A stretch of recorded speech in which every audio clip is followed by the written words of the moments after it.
श्लोक 7.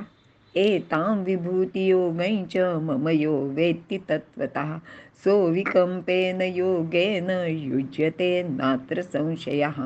अर्थ, जो माझ्या म्हणजे ईश्वराच्या विभूतीला आणि रचनेच्या कौशल्यपूर्ण शक्तीलाच म्हणजे योगाला यथार्थपणे जाणतो, तो अविचलित योगाने युक्त होतो, यात काही संशय नाही असे तू समज, असे अर्जुनाला भगवंत सांगत आहेत. विवरण. वरील श्लोकात ईश्वरापासून मानसभाव झाले व त्या मानसभावानी युक्त असे प्रजाजन झाले असे भगवंताने सांगितलेले आहे. आता कोणत्या भावाचे प्रभावाने काय घडले ते आपण पाहूया. ईश्वरापासून जे ज्ञान झाले त्यांनी युक्त असे ज्ञानी ब्राह्मण निर्माण झाले. जी निर्भयता निर्माण झाली त्यापासून निर्भय वृत्तीचे असे क्षत्रिय झाले. ईश्वरापासून जी अहिंसा झाली व त्यामुळे जे पालकत्व निर्माण झाले त्या भावाने पशुपालन करणारे व सर्व मनुष्य प्राणी मात्रांचा चरितार्थ ज्यावर अवलंबून आहे तो कृषी व्यवसाय करणारे वैश्य निर्माण झाले. आणि ईश्वरापासून जे तप निर्माण झाले त्याप्रमाणे कष्टाचे कार्य करणारे शुद्ध, ज्याला आपण आजकाल शूद्र असे म्हणतो, ते निर्माण झाले. इथे लक्षात घ्यायला हवे की तपामध्ये सर्वात अधिक कष्ट असतात आणि तप याचा अर्थ तापणे आहे. त्याने सर्व दोष जळून जातात व मग शुद्धता उरते. आणि अशाच प्रकारचे विविध भाव अंगी असणारे हजारो लाखो जीव या पृथ्वी तलावर निर्माण झाले. हा विचार एकदा लक्षात घेतला की आपल्याला असे कळून येईल की भूतामध्ये असणारे हे विविध भाव फक्त ईश्वरापासूनच निर्माण झालेले आहेत. म्हणूनच या विश्वाचे सारे रूप हे ईश्वराचेच आहे. म्हणजेच वासुदेव सर्व या उक्तीचे हे स्पष्टीकरण आहे असे लक्षात घ्यावे.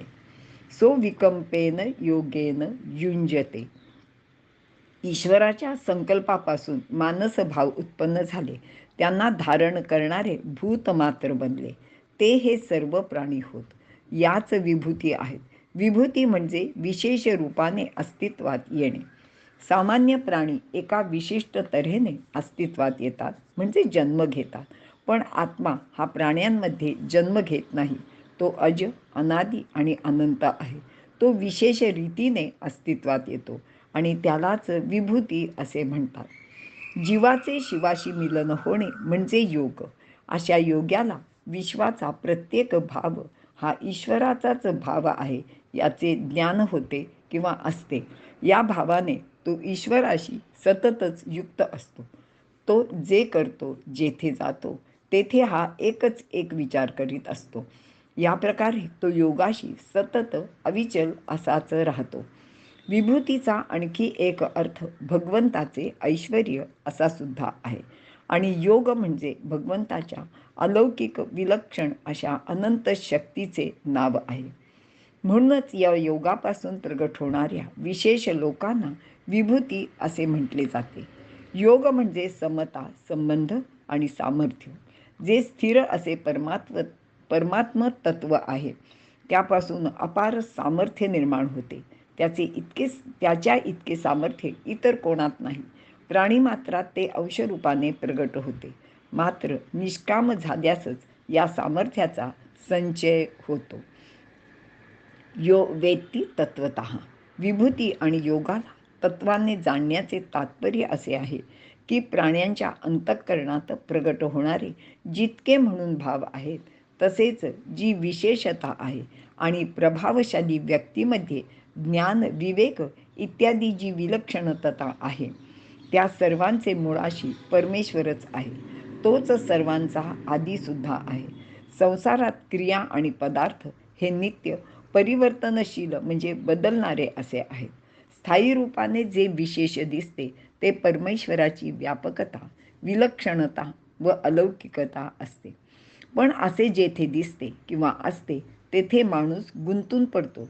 मग त्याचे पदरी मात्र काहीच पडत नाही. पण मूळ तत्वाकडे पाहणे, त्याला जाणणे व दृढ श्रद्धेने ते मान्य करणे म्हणजेच परमेश्वराचे योगाला जाणणे असते. येथे भक्तीचे प्रकरण असल्याने तत्वतः वेत्ती म्हणजे तत्वतः जाणणे किंवा मानणे असा अर्थ अभिप्रेत आहे. पुढील श्लोकात इति मत्वा भजन्ते असे भगवंताला मानून म्हटलेले आहे. तसेच अविकंप योग म्हणजे भक्तियोगी स्वतः विचलित होत नाही किंवा त्याला कोणी विचलित सुद्धा करू शकत नाही. नात्र संशया म्हणजे भगवंताविषयी दुसरी कोणतीच सत्ता नसल्याने तेथे संशय सुद्धा उरत नाही. भगवंत अर्जुनाला असे हे सर्व महत्त्वाच्या गोष्टी सांगत आहेत. इथे आपण थांबूया.